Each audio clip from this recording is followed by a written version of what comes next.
अब एक एग्जांपल लेते हैं हम लोग मल्टीप्लिकेशन का हेक्साडेसिमल में। हमारे पास एक वैल्यू है 37A और दूसरी वैल्यू है 65 जो कि हेक्साडेसिमल की वैल्यू है, और इनको हमें आपस में मल्टीप्लिकेशन करके दिखाना है। तो आप सबसे पहले मल्टीप्लाई करेंगे 5 को A से, और A का मान आपको पता है 10 होता है, तो 10 को 5 से गुणा किया, हमारे पास हो गया 50। सिंपल सी बात है। अब अगर आप नॉर्मल मल्टीप्लिकेशन कर रहे होते तो अभी यहाँ पे 0 लिख देते, क्योंकि आपका नंबर सिस्टम होता है डेसिमल का, और डेसिमल में आपको यहाँ पे 0 लिखना होता है, क्योंकि आप 10 का भाग दे रहे हैं। 10 का भाग 50 में 5 बार जाता है, जितनी बार जा रहा है वो आपका कैरी होता है, और 0 बच रहा है तो 0 लिख देते। लेकिन यहाँ ऐसा नहीं है, यहाँ आपके पास में नंबर जो है वो हेक्साडेसिमल का है, 16 वाला, 16 का है। तो आपको 50 के अंदर जो 50 वैल्यू इनको मल्टीप्लाई करने पर आ रही है, 50 हमारे पास आ रहा है, तो 50 में हम लोग 16 का भाग देंगे तो ये 3 बार जाएगा, 3 बार हमारे पास जा रहा है। जितनी बार जा रहा है वो तो हमारे पास हो गया कैरी, ये हमारे पास कैरी, और इनको सबट्रैक्ट करने पर हमारे पास क्या बच गया, 2। जो बची हुई वैल्यू है 2 वो हमने यहाँ लिख देनी है, और जो जितनी बार भाग गया वो हमारा कैरी हो गया, वो हमने लिख लिया, कैरी यानी हासिल हो गया। फिर 5 को हमको गुणा करना है किससे, 7 से, तो ये हो गया 35, 35, और ये चूँकि कैरी की वैल्यू भी हमारे पास है तो वो उसमें ऐड कर देंगे, तो ये हो गया 38। अब 38 में हम लोगों को 16 का भाग देना है, यानी कि 38 में हमारे पास में 16 का भाग देंगे तो ये 2 बार जाएगा आपके पास, और बचेगा क्या, 6। तो जो 6 बच रहा है वो तो यहाँ पे हमने लिख लिया है, और भाग कितनी बार गया है, 2 बार, 2 बार गया है, इसीलिए हमारे पास कैरी जो होगा वो कितना होगा, 2। तो 2 कैरी हो गया हमारे पास में, 6 हमने यहाँ लिख दिया। अब फिर हमारे पास में 5 है, 5 को मल्टीप्लाई करेंगे 3 से, तो ये हो गया 15, 15 और 2 ये कैरी का हो गया, तो ये हो गया 17, 17। 17 में आप लोग 16 का भाग देंगे तो ये सिर्फ एक बार जाएगा, और बचेगा क्या, 1 बचेगा, और एक बार ही आपका भाग जा रहा है, तो ये 1 हमने यहाँ लिख दिया। अब क्योंकि 5 की वैल्यू किसी और से मल्टीप्लाई होगी नहीं तो हमारे पास कुछ है नहीं, तो वो बचे हुए कैरी को भी हमने यहाँ लिख दिया 1। तो ये तो हो गई फर्स्ट रो हमारे पास में मल्टीप्लाई। अब हमारे को क्या करना है कि बाकी की जो रो है उनको भी मल्टीप्लाई करना है। दूसरी रो हमारे पास में 6 की, इसको मल्टीप्लाई करेंगे 10 से, तो ये हमारे पास होता है 60, 60। 60 में हम लोग 16 का भाग देंगे तो ये हमारे पास फिर से 3 बार जाएगा, और बचेगा हमारे पास कितना, 12। 12 का मतलब होता है सी को हमने यहाँ लिख दिया, और भाग चूँकि 3 बार गया है तो हम यहाँ कैरी लिख रहे हैं, तो ये हमारे पास बच गया 3। तो 3 हमारे पास बच गया, सी हम लिख चुके हैं। 6 को हमने फिर से मल्टीप्लाई किया 7 से, तो यहाँ आ गया 42, 42 प्लस 3, ठीक है, ये कितना हो गया हमारे पास में, 45। 45 में हम लोगों को फिर से 16 का भाग देना है। 16 का भाग देंगे तो ये कितनी बार गया, 2 बार, तो 2 हमारे पास कैरी हुआ, 2 हमारे पास कैरी हो गया, और इनमें से बचा कितना, बच गए हमारे पास 13, 13 मतलब डी, तो हमने यहाँ पे डी लिख दिया। 13 हमारे पास बचे, 2 बार हमारे पास ये भाग गया, ये हमारे पास कैरी हो गया।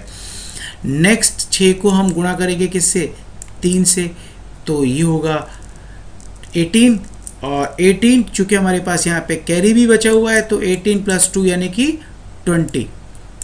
20 में हमने 16 का भाग दिया, कितनी बार गया, 1 बार, तो हमारा नया कैरी कितना हुआ, 1, हमारा नया कैरी 1 हो गया, और बचा कितना हमारे पास में, 4, तो 4 हमने यहाँ लिख दिया। अब एक कैरी चूँकि आगे कुछ है नहीं मल्टीप्लाई करने के लिए, उस कैरी को भी हमने यहाँ लिख दिया है। अब बारी आती है एडिशन की। एडिशन आपको ध्यान रखना है, वैसे ही करना है जैसे हेक्साडेसिमल का आप करते आ रहे हो। तो आप टोटल करेंगे 2 प्लस किसी के साथ कोई है नहीं वैल्यू तो 2 ऐड हो गया, यहाँ पे 6 है और ये 12 है, 6 प्लस 12 मतलब हो गया 18, 18। 18 में आप 16 का भाग देंगे तो एक बार जाएगा, एक कैरी होगा, क्या बचेगा आपके पास में, 2 बचेगा, 2 नीचे लिख दिया। डी का मतलब 13 है, और ये 14 और एक ये 15। 15 में आप 16 का भाग नहीं दे सकते क्योंकि 15 का मतलब 15 होता है, 15 16 से कम है, तो 15 को F लिखना पड़ेगा। और ये टोटल हमारे पास 5 हो गया, ये 1 हो गया। ये सिंपल मल्टीप्लिकेशन है, आपको ध्यान देना है आपको उसी नंबर सिस्टम में भाग दे के देखना होता है कि कितनी वैल्यू कितनी बार भाग जा रहा है और क्या वैल्यू बच रही है। बची वैल्यू को लिखा जाता है और जो हमारे पास में भाग जितनी बार जाता है उसको हम कैरी करते हैं, जोड़ने में भी और मल्टीप्लिकेशन में भी। इसका ध्यान रखेंगे आप। अब एक डिवीज़न का पार्ट देखते हैं। तो डिवीज़न में आपको करने से पहले हम एक मल्टीप्लाई याद दिलाते हैं। अभी थोड़ी देर पहले हमने एक मल्टीप्लाई किया था एक ऑक्टल की वैल्यू को 354 मल्टीप्लाई बाय 35।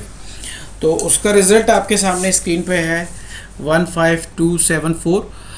तो ये हमने डिवाइड किया था 35 से और रिज़ल्ट आया था हमारे पास में ये 15274। अब 15274 को अगर हम वापस से 35 से डिवाइड करें तो हमारे पास 354 रिज़ल्ट आना चाहिए। तो ये डिवीज़न आपको बता रहे हैं। तो आपको स्पेशली ये ध्यान रखना है, एग्ज़ाम के पर्पज़ से एडिशन, सब्ट्रैक्शन, मल्टीप्लाई ज़्यादा इम्पोर्टेंट है। ठीक है, डिवीज़न कभी कभार ही एग्ज़ाम में आते हैं लेकिन फिर भी आ सकते हैं। तो आपको एक एग्जांपल इसका भी बता दिया जाएगा।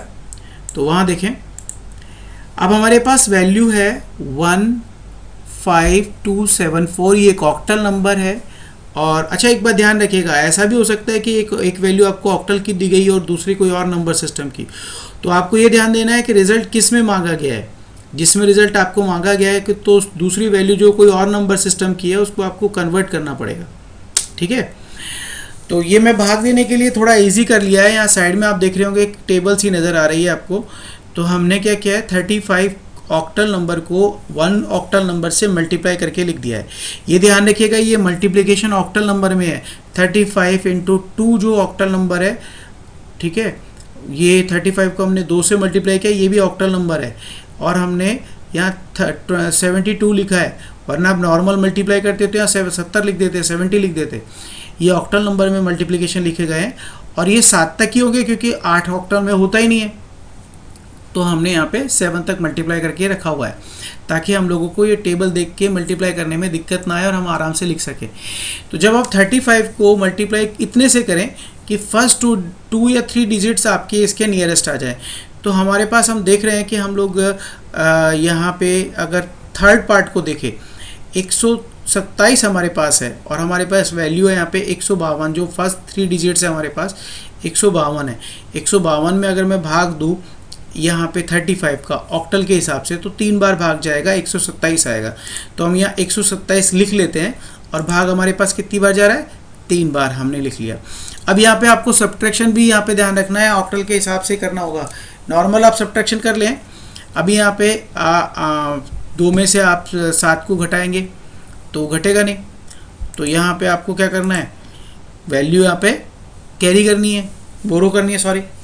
ठीक है, तो बोरो जब करेंगे तो आपके पास वैल्यू आएगी यहाँ पे कितनी, एक नंबर सिस्टम आएगा पास आपके। तो आपके पास एक नंबर सिस्टम आएगा तो आपके पास वैल्यू हो गई कितनी, 10, क्योंकि ऑक्टल का नंबर है। तो 10 में से आपने 7 को घटाया, 3 रह गया, यहाँ रह गया 4 में से आपका 2 गया तो 2 बच गया, तो 27। ये 7 हमने यहाँ नीचे लिख लिया। अब 237 में आप फिर से भाग देंगे 35 का। तो 35 का भाग कितनी बार दे, यहाँ पे देख लीजिए आप कि हम आप 237 के आसपास आ जाएं। तो नियरेस्ट वैल्यू जो आप देख रहे हैं 221 है, जो कि 5 बार भाग देने पर आ रही है। तो हमने 237 में 5 बार भाग दिया, 221 हमारे पास आया 5 बार भाग देने पर। ठीक है, तो 221 हमारे पास आ गया। इसके बाद अब फिर से हम लोग सब्ट्रैक्ट कर देंगे इन वैल्यूज़ को। तो ये इनको सब्ट्रैक्ट करने पर आ गया हमारे पास 16 और ये 4 वैल्यू जो बची हुई है वो हमने यहाँ लिख लिए। अब 35 में हम 35 का भाग 164 में कितनी बार दें कि हम इसके नियरेस्ट आ जाए। तो आपको साफ साफ दिखाई दे रहा है यहाँ पे कि आप 4 बार तक भाग देंगे तो 164 आपका पूरा यहाँ आ जाएगा। तो हमने यहाँ पे 35 का मल्टीप्लाई किया 4 बार ऑक्टल में ही, तो 164 आ गया। तो ये हमारे पास रिजल्ट आ गया 354 और ये कंप्लीट हो गया डिवीज़न आपका। सिंपल है, एक मल्टीप्लिकेशन अगर आपको याद है तो डिवीज़न भी आराम से हो ही जाएगा। तो ये नंबर सिस्टम में आपका अर्थमेटिक वाला पार्ट खत्म, अब यहीं पे ख़त्म होता है। अब इसके बाद का पार्ट आपको आगे की क्लास में कराया जाएगा। अब एक